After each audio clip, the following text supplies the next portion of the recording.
जगद्गुरु तुकोबारायचा गाथा ब्राह्मणांनी बुडवलेला नाही, दुसऱ्या गावच्या लोकांनी बुडवलेला नाही, भावकीतल्या लोकांनाच आपला माणूस सहन होत नाही अशा मृत्यू लोकांमध्ये आपण वास्तव्य करतो. जिथं तुकोबारायला सहन केलं जात नाही तिथं तुम्ही कोण आहेत?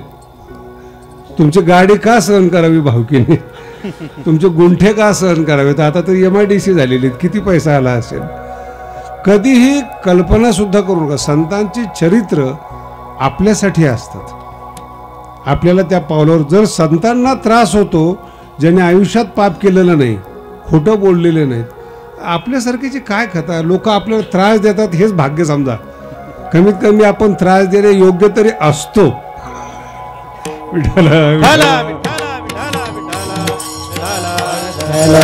भिकाऱ्याची दखल कोण घेत असतं? रस्त्याने एखादा भिकारी उभा आहे, त्यांनी तुम्हाला 2 शिव्या दिल्या, तुम्ही प्रत्युत्तर करणार नाही, त्याला बोलणार नाही. त्याला भिकारी येतो, सामान्य माणूस आहे, त्याला त्रास देणे योग्य सुद्धा माणूस लागतो. जेव्हा तुमची उत्क्रांती सुरू होते, तुमचा मुलगा शिकतो, तुमचं घर उत्क्रांत होतं, पैसे यायला लागतात, मग तुमच्याकडे लोकांचं लक्ष जातं.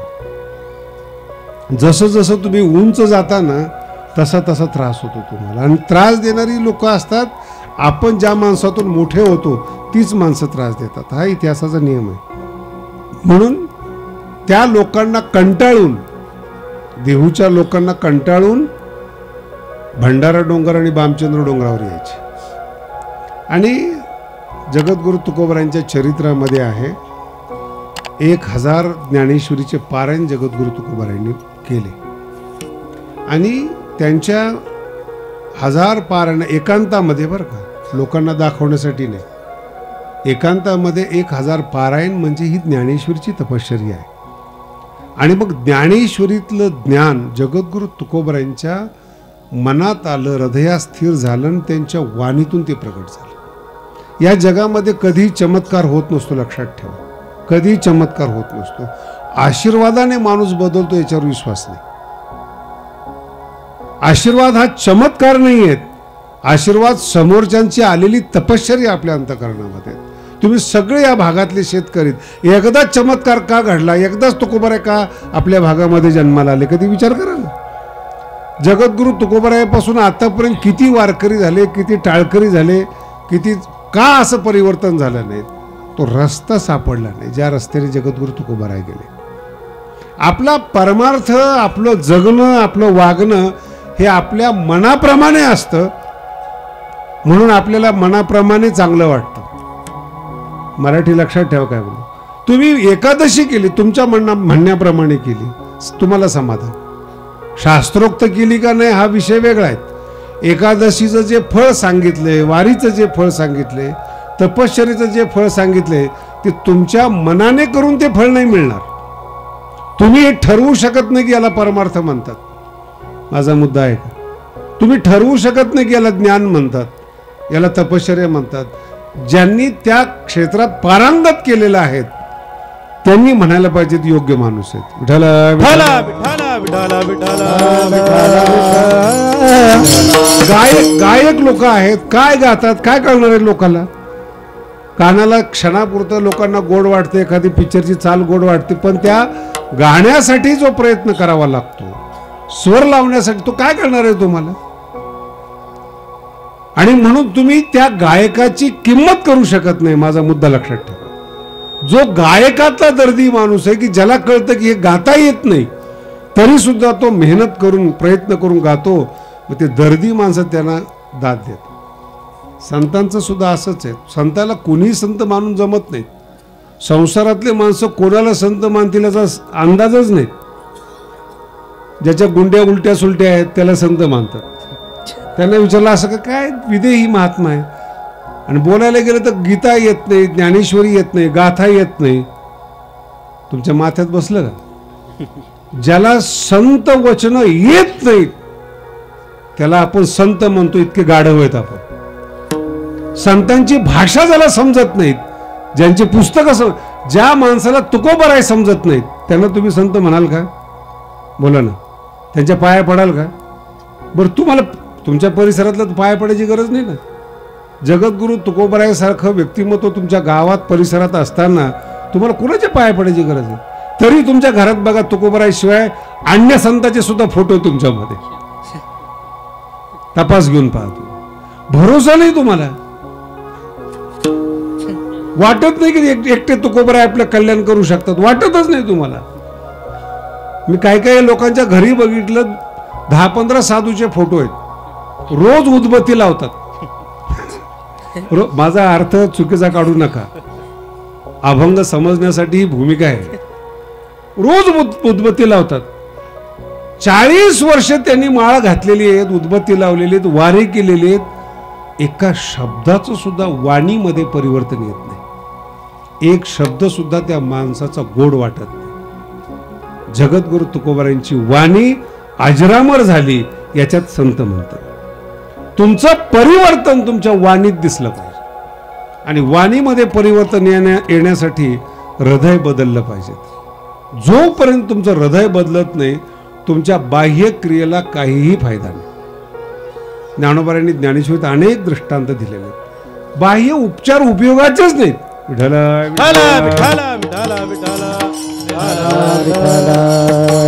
ज्ञानोबारांचे शब्द सांगतो. कडू दुधिया माखिला गुळे जैसा.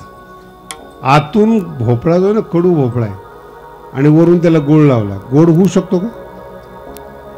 नाही. माळ घातली, वरून गंध लावला. द्वेष अंतकरणामध्ये भरलेला आहे. निंदा अंतकरणामध्ये भरलेली आहे. प्रफुल्लता येतच नाही. गाथा पाठ असू द्या, ज्ञानेश्वरी पाठ असू द्या, वारी करू द्या, काही करू द्या. आणि हे सगळ्या गोष्टी आतलं परिवर्तन करण्यासाठी, बाहेरचं नाही. तुमची वाणी बदलली पाहिजे. जे तुकोबारायांच्या शब्दातून ज्ञान आलेलं आहे ते तुमच्या वाणीतून आलं पाहिजे. नाही तुकोबारायासारखं किमान तुकोबारायचे तरी अभंग आले पाहिजे. नाही तुकोबाराय बोलताच येणार नाही तुकोबारायाप्रमाणे, तो भाग सोडून द्या. तुकोबारायचे विचार तरी तुमच्या वाणीतून प्रकट झाले पाहिजे. मी असे अनेक लोक बघितलेले आहेत तुकोबारायचा अभंग घेतात आणि विचार स्वतःचे असतात. अभंगातून तुकोबारायचे विचार सुद्धा मांडण्याची क्षमता नाही. कारण की तुकोबाराय अंतकरणात बसले तर बोलणार तुम्ही. तुमचा परमार्थ तुम्ही असं का बोलता याचं मूळ कारण आहे. परमार्थ हा व्यक्तिगत जीवन आहे, व्यक्तिगत परिवर्तन आहे.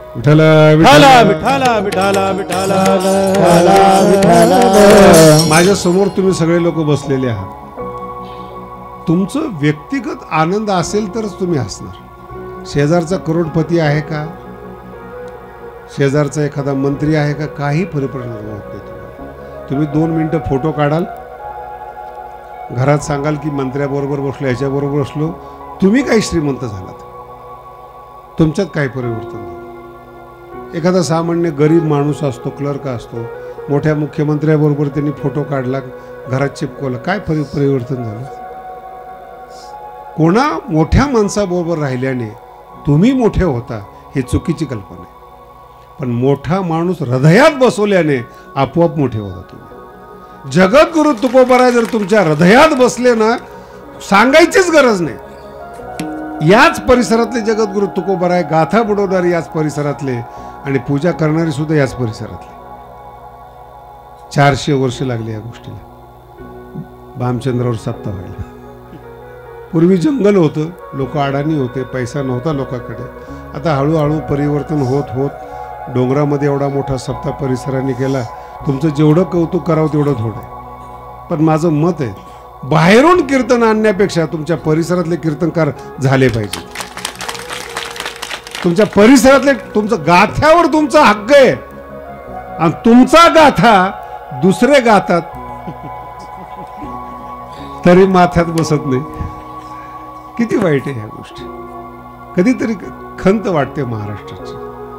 ज्ञानोबारायासारखी आई आणि तुकोबारायासारखे संत असताना दुसऱ्या संताला मानणं ही महाराष्ट्राची अवलादच नाही. इतकं ज्ञान कोणाकडे नाही. तुकोबाराय इतकं ज्ञान, माऊली इतकं ज्ञान कोणाकडे नाही. मग का दुसऱ्या संताला मानतात? का असं वाटतं इतर संताला मानावं? इतर संत सांसारिक गरज पूर्ण करण्याचं मंत्र्याप्रमाणे आश्वासन देतात. मराठी कळते?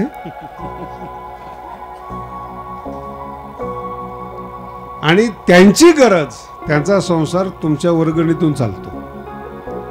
ज्या संताला तुमची गरज लागते ना, माझे भक्त आहेत, माझं गाव आहे, माझं एरिया आहे, माझं माझं म्हटलं की त्याच्यासाठी संसारात आणि त्याच्यात काय फरक आहे?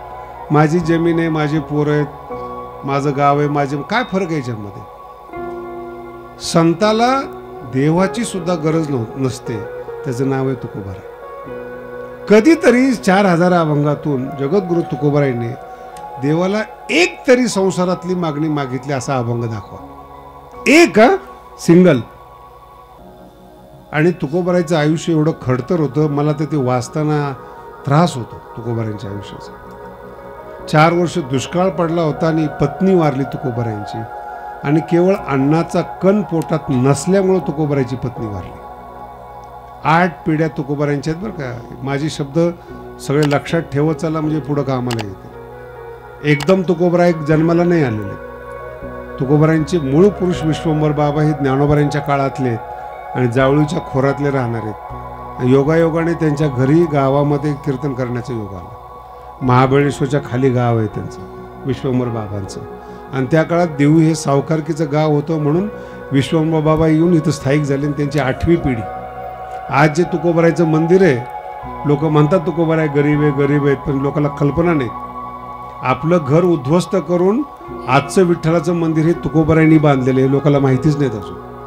आणि ज्या गाथ्यामध्ये मंदिरात ज्ञानोबारायांचा प्रवेश करताना समाधीच्या अलीकडचा जो गाभारा आहे तो तुकोबारायांनी बांधलेला आहे. विठ्ठला विठ्ठला विठ्ठला विठ्ठला विठ्ठला. ज्यांना मंदिर बांधता येतात त्यांना घर दुरुस्त करता येत नाही अशी कल्पना करू नका. नाही तर मंदिराच्या वर्गणीने स्वतःचे बंगले बांधलेत लोकांनी. काय काय लोक सप्ते करून हप्ते कमवलेत. जगद्गुरु तुकोबाराय गरीब होते ही डोक्यातून कल्पना काढून टाका. पैशाचा व्यवहार, पण विचाराने श्रीमंत व्हायचं का धनाने श्रीमंत व्हायचं हे पहिल्यांदा माणसाला ठरवावं लागतं. आणि ठरवण्यासाठी आयुष्यात पुण्य लागतं. शब्द लक्षात. विचारानं श्रीमंत व्हायचं का धनाने श्रीमंत व्हायचं हे ठरवण्यासाठी पुण्य लागतं. कळत नाहीत लोकांना. संपूर्ण जग पैशाच्या मागं पडलेलं आहे आणि पैसा काहीच करू शकत नाही हे कळायला वेळ लागतो. एखाद्या माणसाकडे 1 लाख कोटी आहेत. भारतामध्ये अशा अनेक करोडपती आहेत. थोडा माझ्या शब्दांचा विचार करा. कितीही 1 लाख कोटी 2 लाख कोटी असू द्या, पंतप्रधान असू द्या देशाचा, नाही तर गावाचा चौकीदार असू द्या, काम करणारा असू द्या, भगवंताने ज्या वस्तू निर्माण केलेल्या आहेत त्याच्या अतिरिक्त एकाही माणसाला जगता येत नाही हे कळलं पाहिजे. तुम्हाला अन्न पाहिजेत, गहू ज्वारी बाजरी सोडून तुम्हाला नवीन काही खाता येणार? किती कोटी तुमच्याकडे? खाणार काय तुम्ही? गहूच खाणार आहे. चांदीच्या ताटात खाल, सोन्याच्या ताटात खाल, पण खाणार गहूच ना. पिकवणारा शेतकरी. गाईचं दूध खाईल. माझा मुद्दा अन्न आहे, त्याची किंमत तेवढीच आहे. 1 लाख कोटी माणसाची असून चौकी किंमत तीच आहे. गावाची भाताची किंमत तीच आहे. किती पैसे कमवा ही मानसिकता आहे. विचाराने जर श्रीमंत झाला तर तुम्ही संत व्हाल. धनाने श्रीमंत झाला तर तुमचे कोणी फोटो लावणार नाही. दुसरा टप्पा आहे, तुमचे घर आहेत, निवारा आहे. त्याला 1 लाख कोटीचं घर बांधा, नाही तर घर बांधा. फक्त ऊन आतमध्ये येऊ नये, पाऊस आतमध्ये पडू नयेत. याच्या अतिरिक्त घराचा उपयोग सांगा. डोकं लावून बघा तुम्ही कमवता कशा करता, काय पाहिजे तुम्हाला जीवनामध्ये. आणि कपडे तुम्ही ब्रँडेड घाला, नाही तर साधे घाला, फक्त ते झाकण्यासाठी कपडे असतात. अन्न वस्त्र तुम्ही याच्याकरता किती कष्ट करता, किती कमवता तुम्ही. आणि तारुण्य विकता मग कमवता तुम्ही. पैसे कमवण्यासाठी तुम्ही काय गमवले हे तुम्हाला कळालेलं नाही. 30 वर्षाच्या आत जगद्गुरु तुकोबारायांनी गाथा लिहिलाय. जगातल्या सगळ्या क्रांत्या 30च्या आजच्या आहेत बरं का. ज्ञानोबारायांचा ज्ञानेश्वरी असो किंवा वाङ्मय असो, तुकोबारायांचा सगळे अभंग तुम्ही वाचून पहा 30-40च्या आतले. त्याच्या पुढे क्रांती करू शकत नाहीत माणूस. आणि क्रांती केलेली दाखवा तुम्ही एक तरी माणूस. शिवाजी महाराजांनी 16व्या वर्षी शपथ घेतली, त्याला एनर्जी म्हणतात. माणसामध्ये भगवंत जी ताकद देतो त्याला लिमिट आहे 40. 40च्या पुढं काहीही नाही. शरीर हातातून सुटायला लागतं आणि मग आपल्याला 40 पर्यंत शरीर आपल्याला सांभाळतं. 40 नंतर मग आपण शरीराला सांभाळायचे. डायबिटीस होऊ नये, BP होऊ नये, झाला तर कंट्रोल करावा.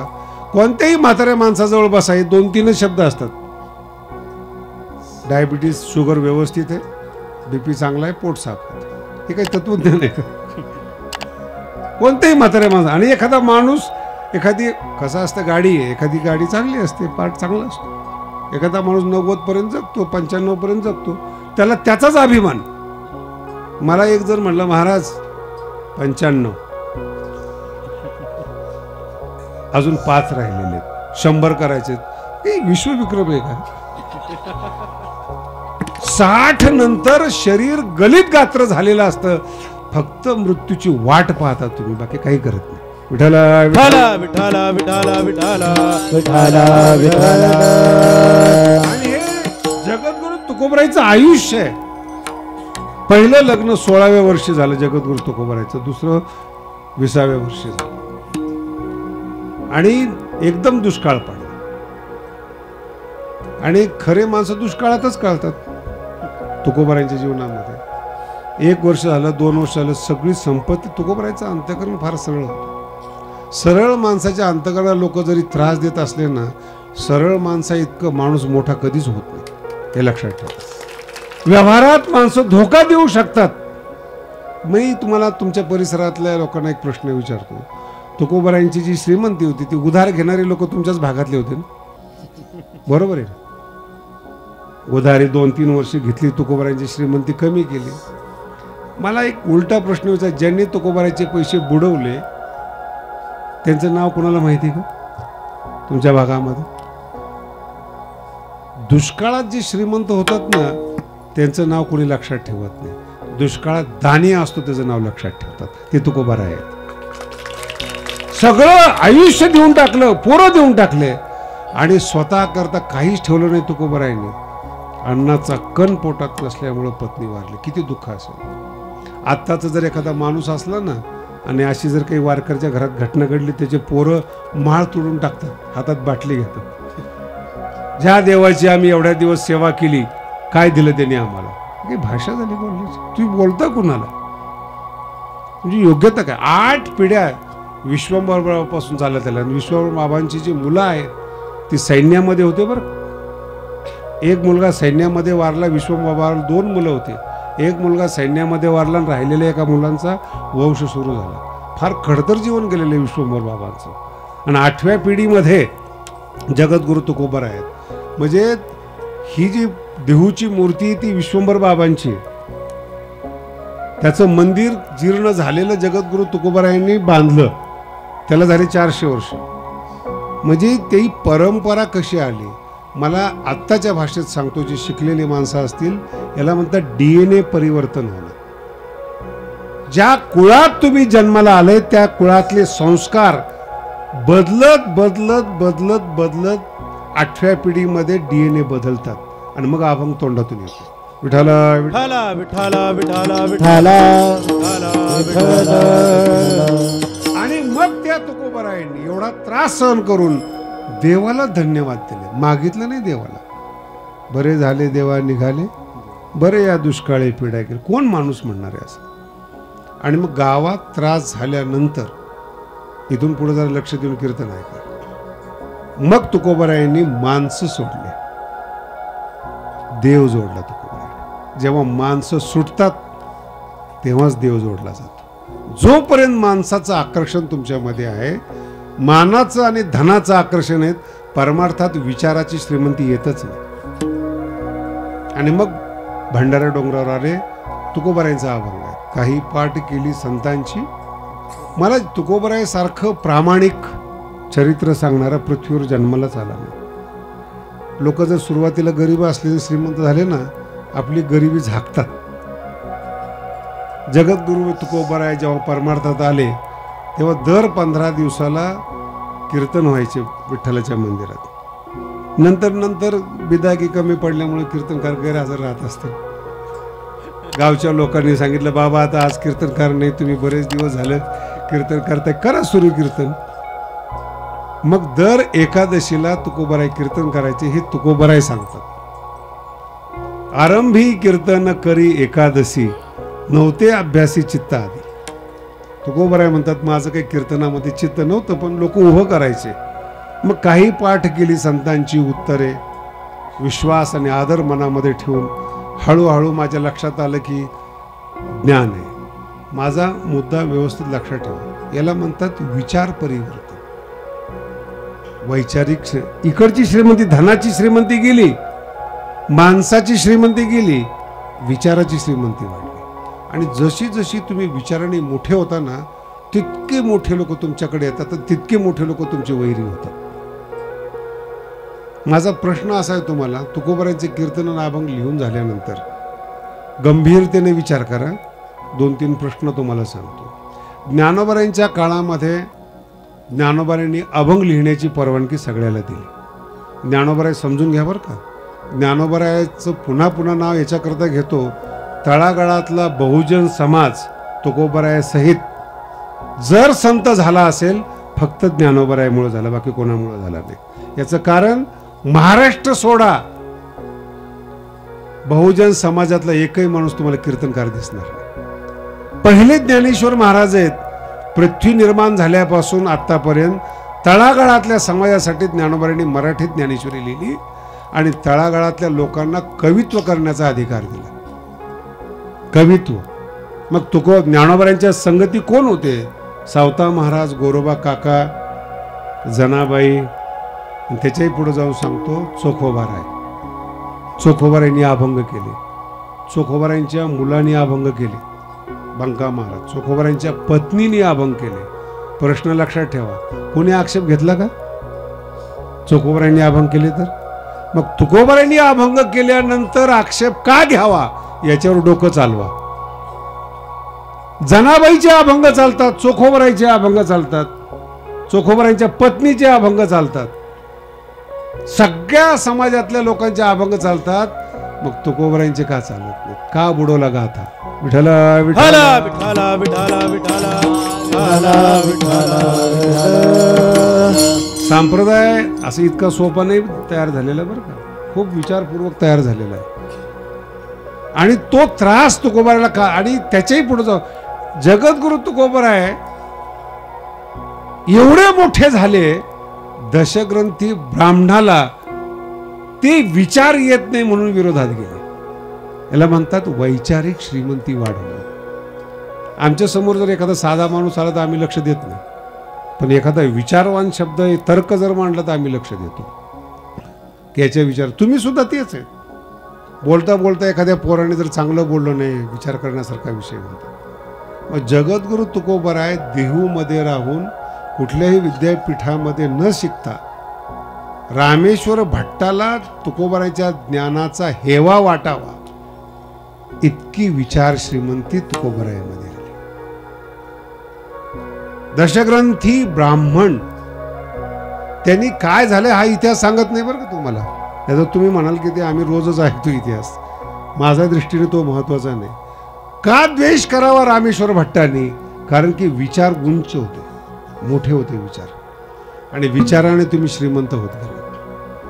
आणि विचाराने जसं जसं तुम्ही महान होता, साधू संत तुमच्यावर कृपा करतात, ज्ञानोबाराय तुमच्यावर कृपा करतात. आणि विचाराने श्रीमंत झाल्यानंतर देवापाशी काही मागावं, देवाजवळ काही असतं हा विशेष निघून जातो.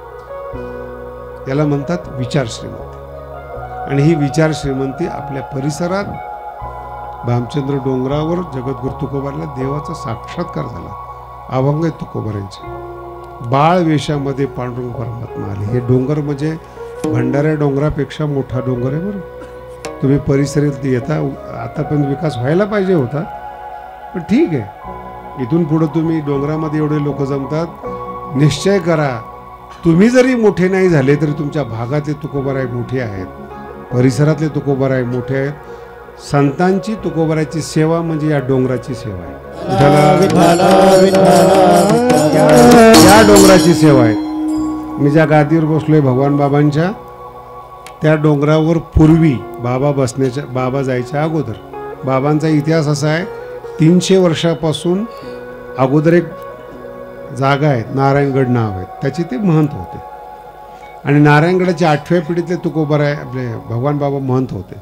वादविवाद निर्माण झाला तिथे, काही कारणास्तव तो गादी सोडावी लागली भगवान बाबाला.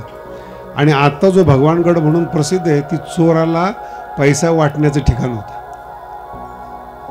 कारण की तुम्ही जर त्या गडावर आला तर तुमच्या लक्षात येईल, वरच्या माणसाला खालचे माणसं दिसतात, पण खालच्या माणसाला वरचा माणूस दिसत नाही. आणि ह्याचं नाव आहे चोराची जागा. वरून जर खाली बघितलं की आपल्याला पकडायला कोण येतंय का हे वरून दिसतं, पसार व्हायला जागा आहे. जिथं चोर आपले पैसे वाटत होते, वाटा करत होते, ती जागा भगवान बाबांनी निवडली.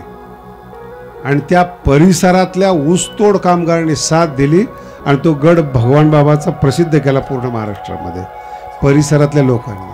अहो तुमचा तर 400 वर्षापूर्वीचा डोंगर आहे. तुम्ही परिसरातले लोक जर एक झाले तर याचं सोनं कराल तुम्ही. मी हेच सांगायला इथं आलोय. विठ्ठला वैभव संपन्न तुकोबाराय आहेत, ज्याचं नाव घेतल्याशिवाय महाराष्ट्रात कीर्तन होत नाही. त्यांना इथे साक्षात्कार झालेले आहेत या डोंगरावर. आणि आपण सगळे या परिसरातली मंडळी आहात. किती मोठा होईल आता, इथपर्यंत आले म्हणजे ह्याच्या पुढे होणार आहेत. पण प्रेरणा ही आहे की दुसरे तीर्थक्षेत्र मोठे झाले, दुसरे डोंगर मोठे झाले, पण जगद्गुरु तुकोबारायचा विकास राहिला पाठीमागे. भंडाऱ्याचा खूप मोठा विकास झालेला आहे, होतोय.